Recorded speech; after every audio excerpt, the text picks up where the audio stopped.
Well, seeing as it's been a little over a year, I guess it's about time for another layout update.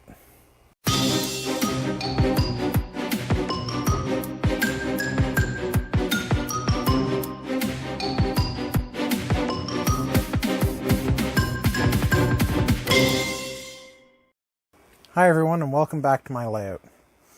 This last year has been a busy one for me. I've got a 1.5-year-old who, as it turns out, is more fun to spend time with than my model railroad.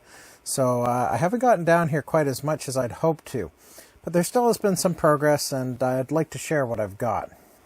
So in the industrial area, I've started to lay out some of the buildings, some potentials anyway, and getting everything kind of fine-tuned and hopefully ready to start adding some of these buildings semi-permanently and getting some scenery done. So here, I've had this one. It needs a lot of fixing up, and this is one I got used. Actually, I think my mother picked this up for me.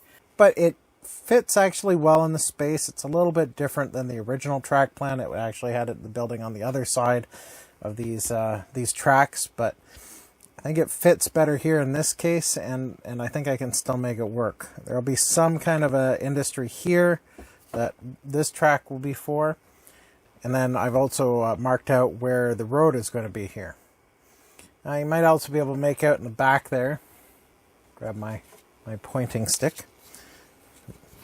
It's a broken arrow. There's the switch I've got in, and I've got a shim in here just to kind of get the transition. So my main line is all on this Woodland Scenics foam roadbed, but the yard and all the industrial areas, just to keep a lower profile and to kind of keep everything more level, it's just laid directly on the foam. So if we pan around a bit, I've got a few more of these Pike Stuff warehouses. The funny thing is I've bought 3 or 4 of their kits now, and I don't think I'm using a single one as designed. I'm kind of using them all for kit bashing, which they are perfect for. They are absolutely ideal for that. They've got these modular walls,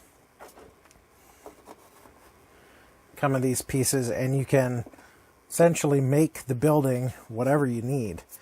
I think in the last one you probably saw the main freight warehouse, which is 2 kits combined. That's probably the closest to the original design, but they've all been modified somehow.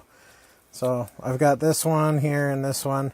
I've kind of just got them to test the fit and everything like that. I don't know if you're going to be able to see from this angle. If I move these cars, I actually had to move the main line. This is where it was glued, but there was no way of fitting any building that didn't look just comically thin here without moving the track back. I had enough space. I could do that, so it's a nice gentle curve now, but once again it did require a little bit of moving. So here I've got a propane dealer. That's another Walther's kit. By the way, these were a pain in the butt to paint. I just used regular Testors enamel, and yeah, not my best paint job, and I'm not the most thrilled with it, but and it used an entire jar. But I think overall it looks pretty good, and it's going to be modeled after Superior Propane, which is a major distributor in southern Ontario. Panning around a little bit more here.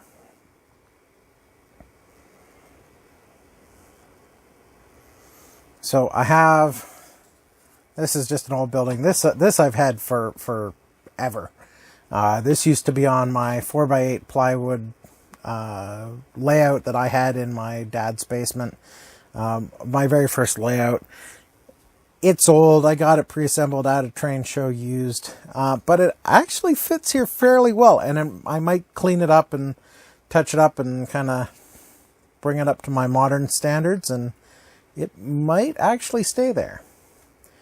You can see right about here I've got some Pringles cans, which are not my snack food containers left on the layout, but are the rough stand-ins for where the grain elevator is going to go. So there's going to be two grain bins there, and then an elevator to serve that track. Kind of in the same vein in the back here, I've got some paper towel tubes, which are standing in for the plastic pellet transfer.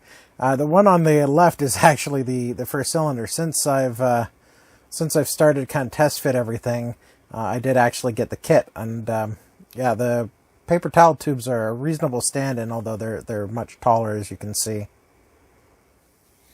So over in this part of the layout, also getting a few things prepped and ready. Actually working on, well, trying to put a DCC decoder in one of my favorite little steam locomotives, Northern Alberta, number 73. There will be a little bit more on that one in a video coming up soon, I hope. So is my plan. The big theme for the next little while is going to be building some buildings. Both so I can finally figure out some of the little bits of fit and finish around some of these buildings, and just actually start to finish some of these areas off. So on this part of the layout, I've got the Walther's Butterfly station platform. That's going to allow me to get in the passenger tracks. It does look like I'm going to be able to get in 3 passenger tracks, which is awesome, because I've got my kind of 2 main passenger trains, which, since this is primarily a freight layout, they're going to spend a lot of their time just sitting at the station. So I can have them there, and then still have a 3rd track to be able to use for an excursion train or something a little bit more fun. I've got things like the Hogwarts Express that certainly aren't prototypical, obviously, but it would be nice to be able to run them every now and then. I also have some of my President's Choice steam locomotives and an entire set of the gray and black paint scheme CN passenger cars, which would be kind of neat to run as like an excursion or some kind of a special train. So one of the other things you can see in the background here are these building pieces. This is part of a kit from Kibri that's in English anyway, called the Railway Operations Office. This kit right here. So my plan for it, though, is I'm going to make it into a background building. Give me lots of space for the passenger station platform, and use it as Oakwood Station. The idea is that it's going to be something kind of similar, loosely based on the old Algoma Central Station in Sault Ste. Marie, Ontario. Kind of a large, multi-story station that's also going to double as kind of the divisional offices. It's actually a fairly nice kit. I have to say, for my first Kibri kit, I'm actually pretty impressed. It even has LED lighting, which isn't too bad. It only comes with like 1 piece of it, though, so I'm definitely going to do something better. I think it should turn out pretty good. Also, you might see in the background, I don't think I had this in my last video, I've been experimenting with a bit of a photo backdrop. Eventually I'll probably have it professionally printed on like a banner material. But for now it's kind of up there. I like the way it looks. It gives a nice little variety. I think it's got to be a little bit larger. It seems a little small still. So I still have a little playing around to do with it. For anybody that's interested, that is Edmonton, actually, standing in for a Southern Ontario city.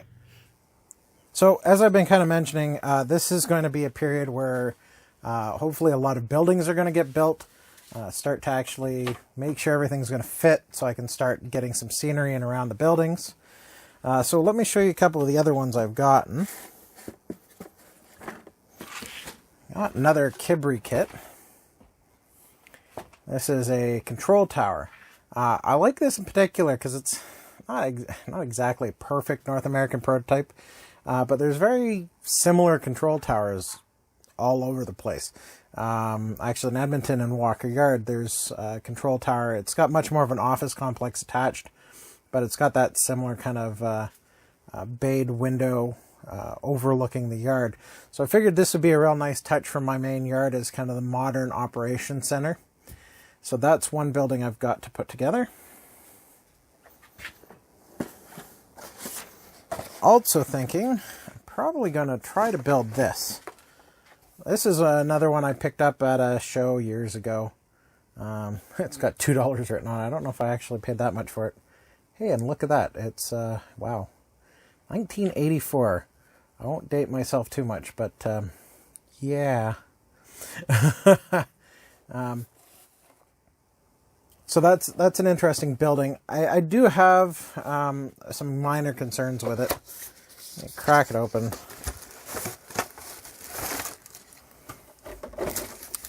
Oh, if I can do this without dropping pieces.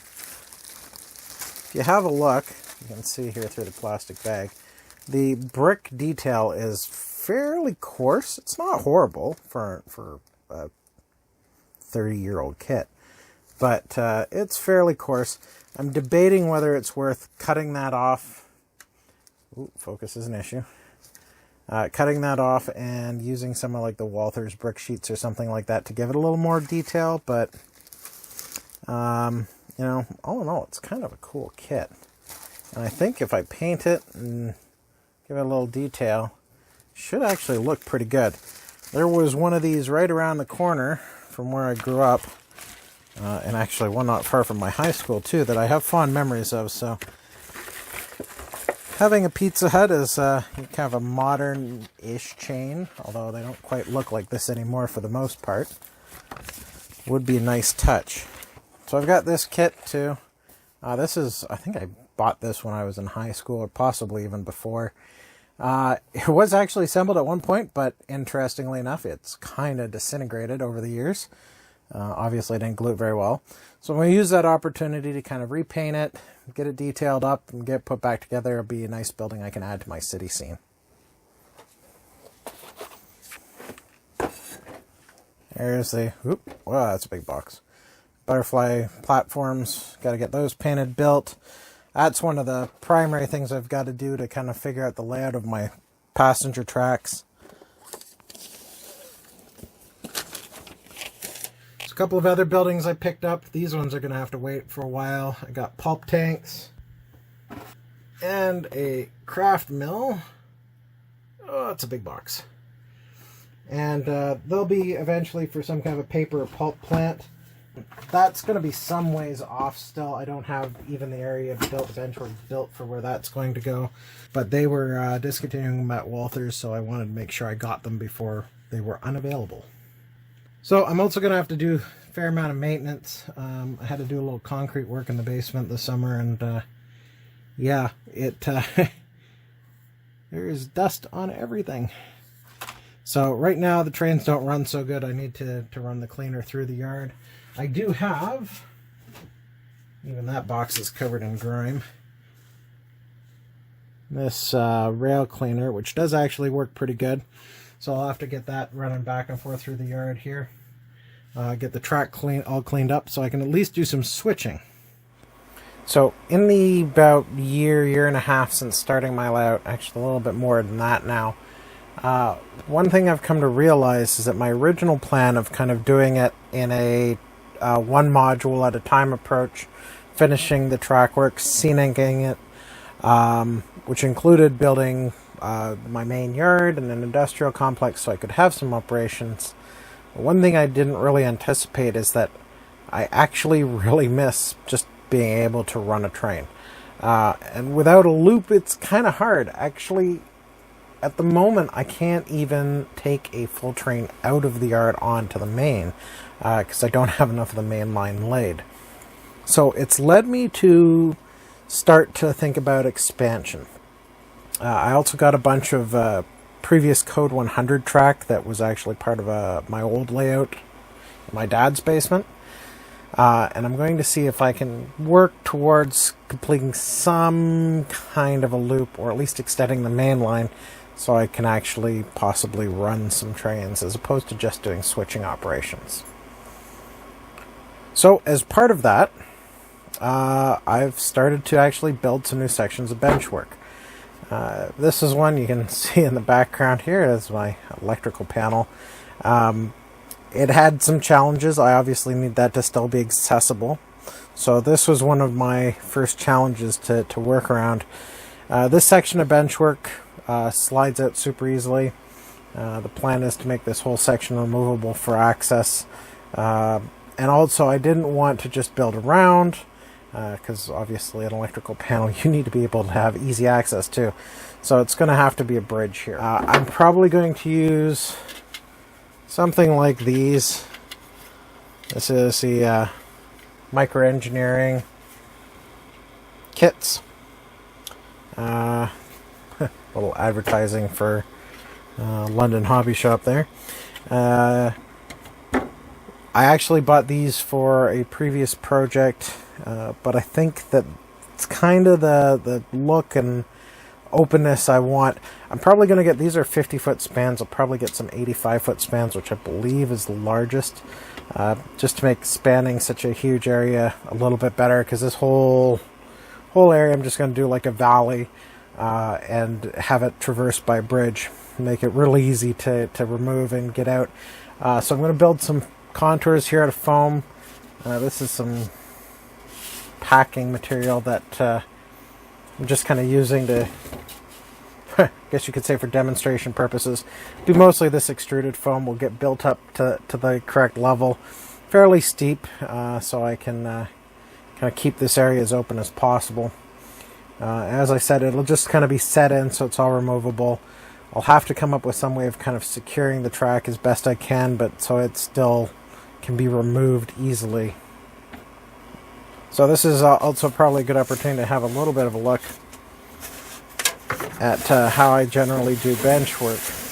So I've been using 1x4 with 1-inch extruded foam on top. This might be a little bit different. I'm actually thinking about using a 1/2 inch as a very base so that I can have the river itself a little lower, and then 1 inch on top of that, and then build up in layers, cake style, for the embankments. I've done something similar to this before on an old module. It should turn out fairly well, and should be a nice little interesting focal point as well. A nice scene break between the industrial and the yard and what's going to be the rest of the layout. So here, as we look down the length of the layout, is another place that I'm starting to do a little bit of extension. So this is going to be one of the points where it actually crosses the walking path, so you can still get around the entirety of the basement. And my plan here is to use a bridge. There'll be another video coming with more details about this, but you can see there's all kinds of bridge and bridge parts here. And this is one part. So this is, I'm starting to do some test fitting, seeing if it can all work. Of course, one of the problems is there's a low ceiling in here, so trying to actually get clearance for all of the stuff is a challenge. But this is going to be another river scene. This is going to be a bigger river with a lift bridge to start extending the main line on this side of the layout, in the hopes of being able to connect the two. Well, I hope you enjoyed this update of my layout. Hopefully there will be much more to come soon. I'm hoping to make a lot of progress on this winter. If you'd like to see more, please hit that like button. And don't forget to subscribe and hit the bell for more notifications. You can also follow me on both Instagram and Twitter. And I'll post a little bit more about this stuff on my website, tinkeringgeek.com. And until next time, keep tinkering.